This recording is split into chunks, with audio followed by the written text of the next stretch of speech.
இன்றைக்கி நம்ம பார்க்க போகிற டாபிக் என்ன அப்படின்னா டேர்ம் இன்சூரன்ஸ்.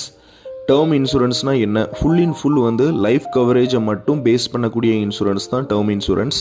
டேர்ம் இன்சூரன்ஸ்க்கு யார் யார் எலிஜிபிள், ரெண்டாவது கட்டக்கூடிய ப்ரீமியம் வந்து எவ்வளோ வருஷம் கட்டணும், நமக்கு லைஃப் கவர் வந்து எத்தனை வருஷம் எடுக்கணும் அப்படின்னு சொல்லிட்டு நம்மளே வந்து ஃபிக்ஸ் பண்ணிக்கலாம்.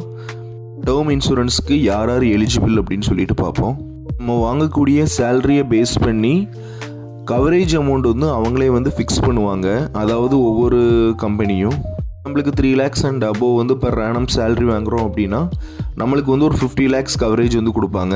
இதுவே 5 lakhsக்கு மேலே சேலரி ஏர்ன் பண்ணுறோம் அப்படின்னா 1 crore மேலே லைஃப் கவரேஜ் வந்து அவங்க கொடுப்பாங்க.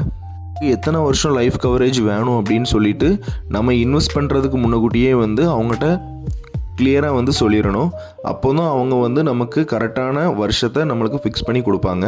எக்ஸாம்பிளுக்கு 30 வயசு உள்ள ஆள் ஒருத்தர் 40 வருஷம் எனக்கு லைஃப் கவரேஜ் வேணும் அப்படின்னு சொன்னீங்க அப்படின்னா 70 வயசு வரை கவரேஜ் அமௌண்ட் வந்து இருக்கும். இன்சூரன்ஸை பொறுத்தவரை நம்ம ஒரு 10 years இல்லை 15 years வந்து ப்ரீமியம் பே பண்ணுற மாதிரி இருக்கும்.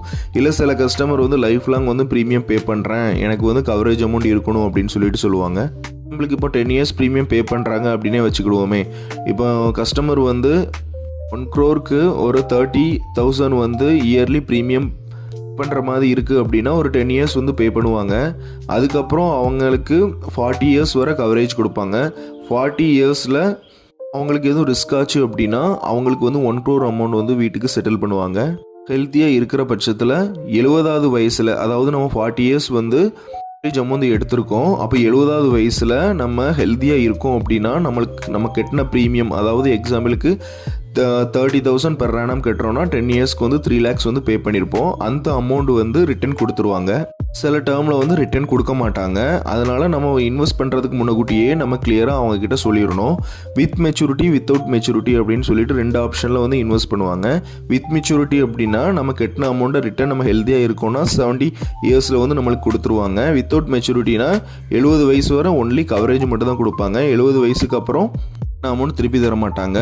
அதோட பாலிசி வந்து க்ளோஸ் ஆயிரும். டேர்ம் பிளான் லோனில் நம்மளுக்கு வந்து லைஃப் கவரேஜ் வந்து கொடுத்துருக்காங்க. அதனால் நமக்கு கண்டிப்பாக மெடிக்கல் டெஸ்ட் வந்து இருக்கும். மெடிக்கல் டெஸ்ட் அட்டன் பண்ணி அதில் வந்து நம்ம கிளியராக இருக்குது, பிரச்சனையும் இல்லை அப்படின்னா தான் பாலிசி வந்து இஷ்யூ ஆகும். அப்படி இல்லைன்னா நம்ம கட்டின ப்ரீமியத்தை ரிட்டர்ன் வந்து நம்ம அக்கௌண்ட்லேயே வந்து பண்ணிடுவாங்க. இதுக்கு நம்ம எலிஜிபிள் இல்லைன்னு சொல்லிடுவாங்க. ரெண்டாவது வந்து மெடிக்கல் ரிப்போர்ட்டும் நமக்கு கொடுத்துருவாங்க. பேங்கை பொறுத்து நம்மளோட நார்ம்ஸ் வந்து சேஞ்ச் ஆகும். ஹோம் இன்சூரன்ஸ்னால் இதுதான். Thank you friends. இன்னொரு நாள் இன்னொரு வீடியோவில் சந்திப்போம். தேங்க்யூ.